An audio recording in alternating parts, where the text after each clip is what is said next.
You will hear a number of different recordings, and you will have to answer questions on what you hear. There will be time for you to read the instructions and questions, and you will have a chance to check your work. All the recordings will be played once only. The test is in 4 sections. Write all your answers in the listening question booklet. At the end of the test, you will be given 10 minutes to transfer your answers to an answer sheet. Now, turn to section 1 on page 2 of your test booklet. You should answer the questions as you listen because you will not hear the recording a second time. Section 1. Jack is on his way to Margaret's house party. He is phoning her for directions.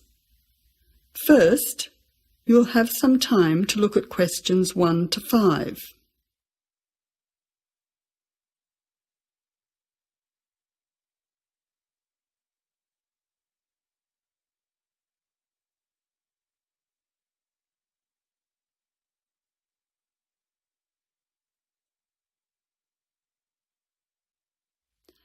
You will see that there is an example which has been done for you.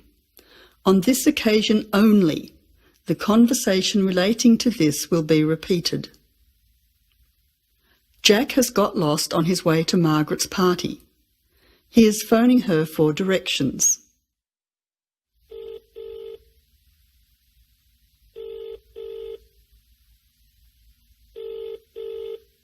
Hello, is that Margaret? Yes, who's speaking?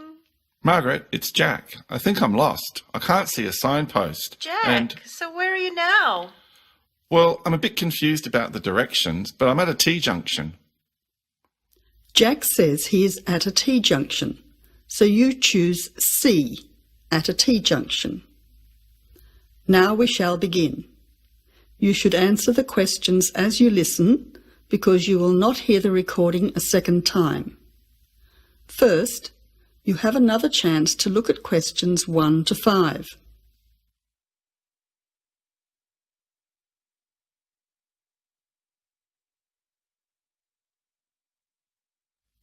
Now listen carefully and answer questions 1 to 5. Jack has got lost on his way to Margaret's party. He is phoning her for directions.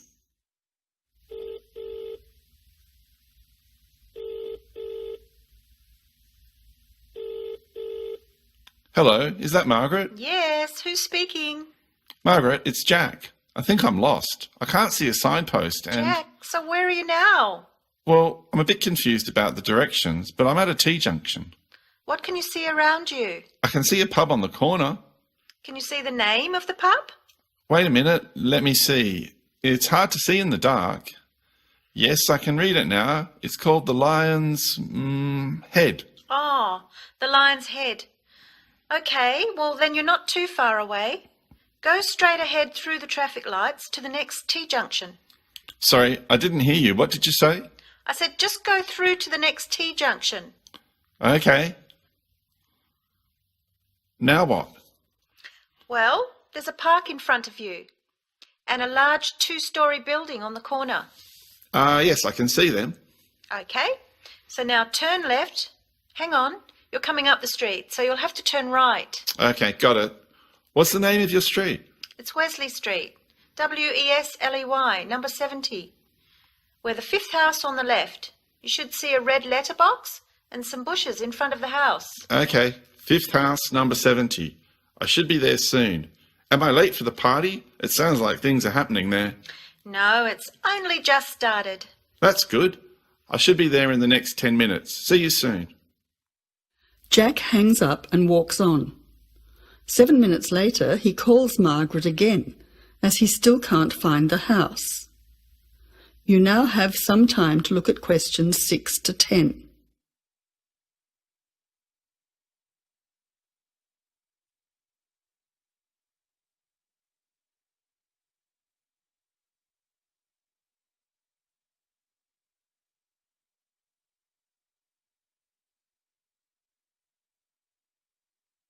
As you listen, answer questions 6 to 10.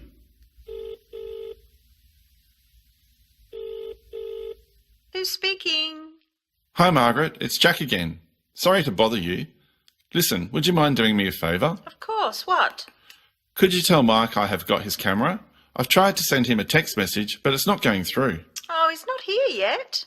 Oh dear, he said he'd be there early. He might be lost too. Okay, I'll call him. What's his number? 0482 563379.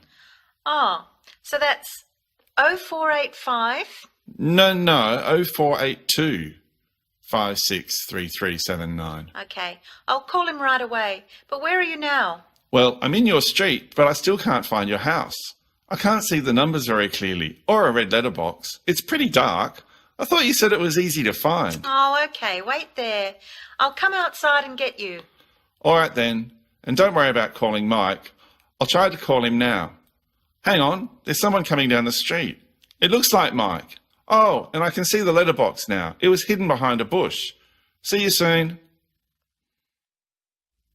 That is the end of section 1.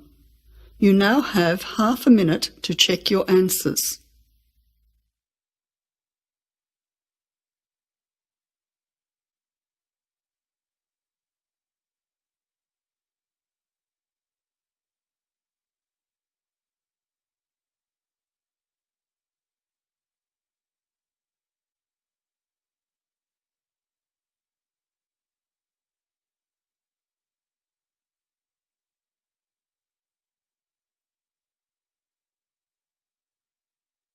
Now turn to section 2. You will hear a recorded message giving information about an animal park. First, you will have some time to look at questions 11 to 15.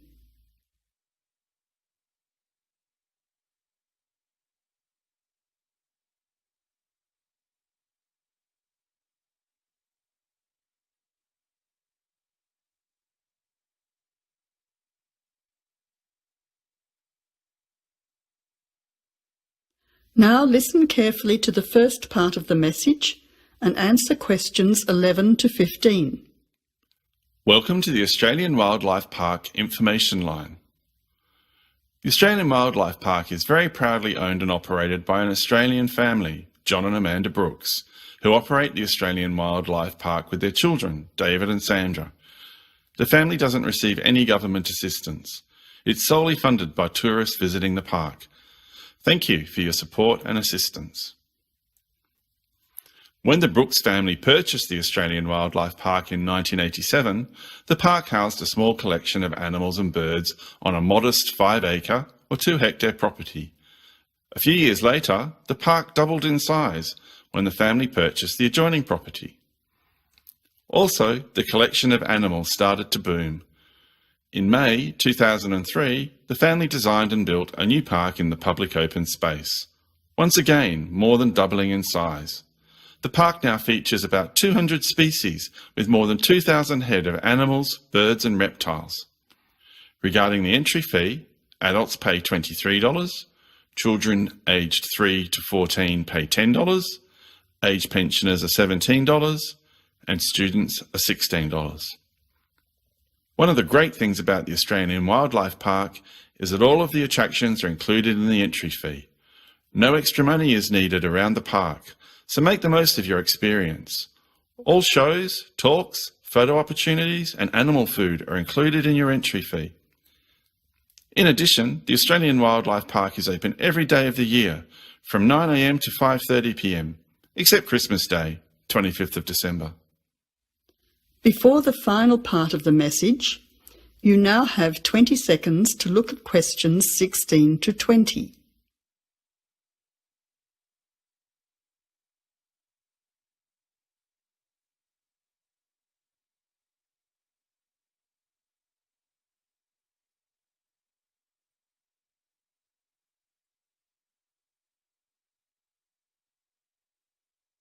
Now answer questions 16 to 20. Several attractions are available to visitors to the Australian Wildlife Park. Firstly, you can meet the koalas between 10 a.m. and 4:30 p.m. Here, people can view the koala colony in a natural environment. Another attraction is to feed the kangaroos between 9 a.m. and 5:30 p.m. Visitors can take a walk through the kangaroo enclosure, viewing them in a natural environment. Kangaroo food is provided and the kangaroos are very friendly. Also enjoyable are the wombats. At 11 a.m, 2 p.m. and 3:45 p.m, there are interactive shows where the team is delighted to introduce you to these popular animals. Other attractions that may interest you are an interactive farmyard, suitable for children of all ages. Animal food is provided and the animals are very friendly. In addition, the working farm is where the country comes to town. Visitors can milk a cow, bottle feed a lamb, watch farm dogs gathering the sheep. All the excitement of a real Australian farm. When they ask for volunteers, be sure to put your hand up. Everyone can get involved. We at the Australian Wildlife Park hope all our visitors have an enjoyable time. See you soon. That is the end of section 2. You now have half a minute to check your answers.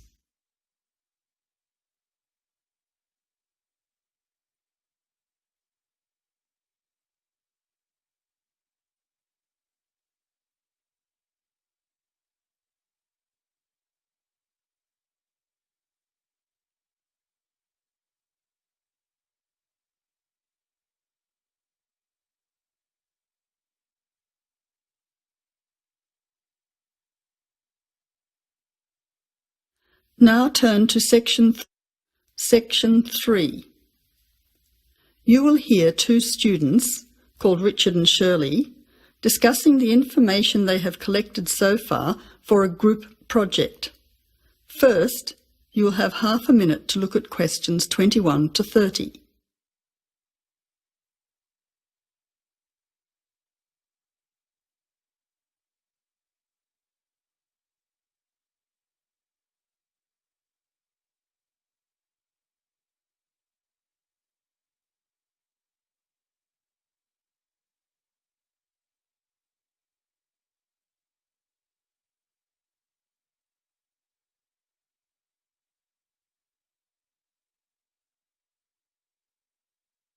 Now listen carefully to the conversation and answer questions 21 to 30. Hi Shirley, glad you could meet me at the weekend to talk about the research we have to do on energy. Yes, Richard. I think it's important that we stay focused on the specific area of our research, energy consumption. Did you know that the demand for electricity is growing faster than coal, oil and gas can supply it? Yes, indeed. Coal and oil, which I discovered are also known as fossil fuels, could have disastrous effects on world climate. My research supports you. I also found out that the weather could be affected by global warming. However, a range of fuels are used around the world. Did you know that the most common fuels are the fossil fuels, with oil accounting for almost half at 45%? Coal and natural gas are equal next at 20%, with nuclear power being the lowest at 7%. Other sources of energy are also near the bottom at 8%. Before the final part of the conversation, you now have 20 seconds to look at questions 27 to 30.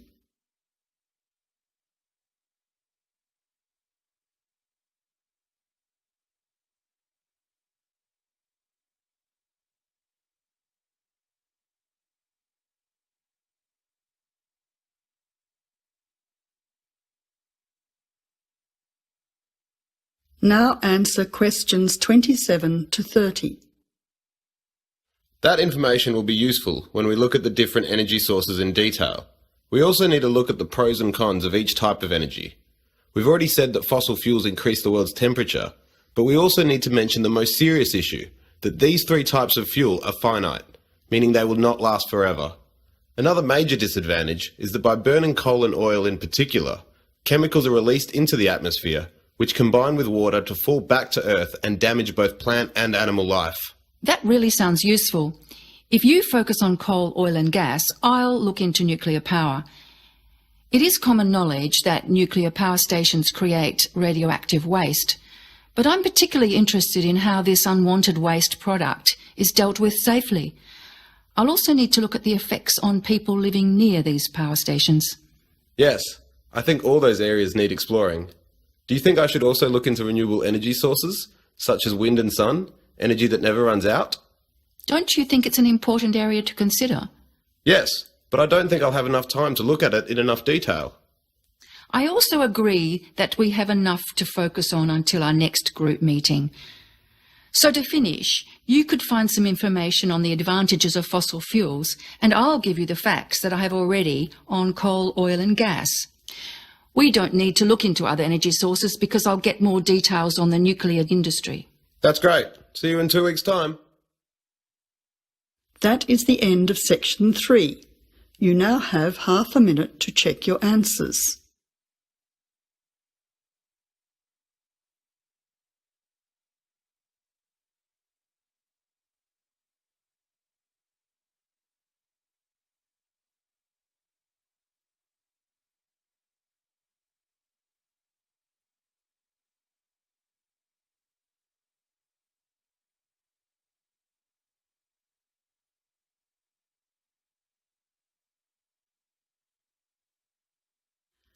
Now turn to section 4.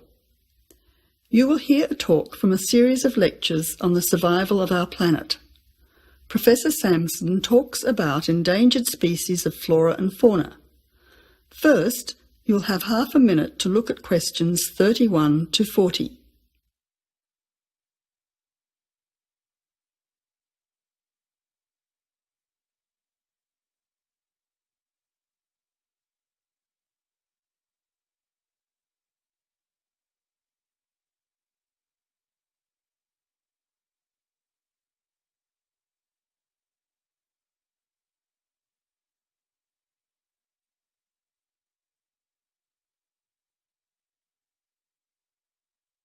Now listen carefully to the talk and answer questions 31 to 40.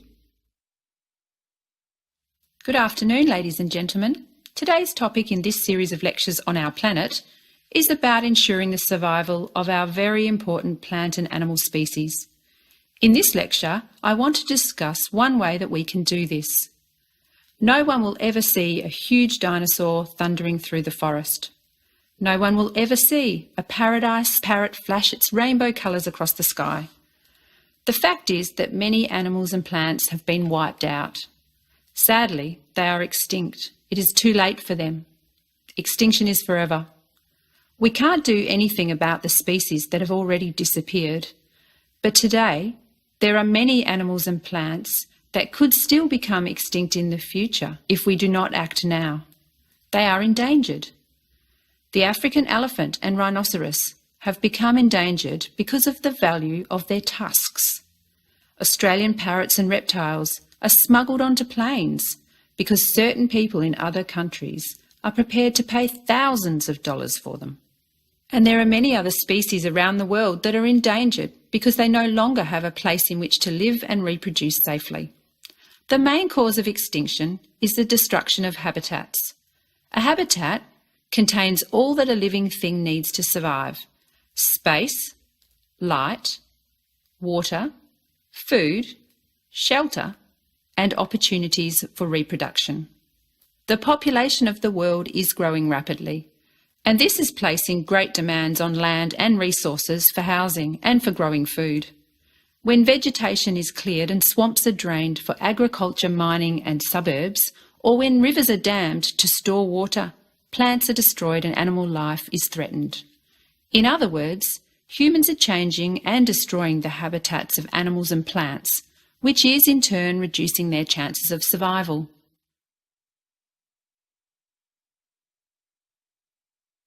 So how can we conserve habitats and help save endangered species? Well, one way is to protect their habitats permanently in national parks or nature reserves. National parks have been created in many countries. They encourage people to enjoy the beauty and diversity of the animals and plants that live there without harming them. By supporting and visiting these parks, people can become more aware of the species that live there and how the parks work to protect them. It is very important that, when visiting a national park, we keep them safe for future generations of plants and animals by obeying a few rules. Firstly, follow the fire regulations. Don't throw cigarettes or build fires, except at certain times of the year in especially allocated areas and facilities. Secondly, remember to leave pets at home. Pets, such as cats or dogs, can hunt birds or other small animals. Some pets might even escape and become a serious threat. Thirdly, place all rubbish in a bin or take it home. Plastic bags or leftover food are dangerous to the animals and harm the environment. Don't pick the flowers or damage the plants. Flowers create the next generation of the plant. Also, for the same reason, birds' eggs must be left in their nests. The loss of species in the past is sad. However, there is hope for the future. Despite the demands of our increasing population, we can work to protect the plant and animal species we still have. So I would like to conclude by saying that I believe that, with strong public awareness and support of these national parks and reserves, the future of endangered species can be ensured. That is the end of the listening test. You now have half a minute to check your answers.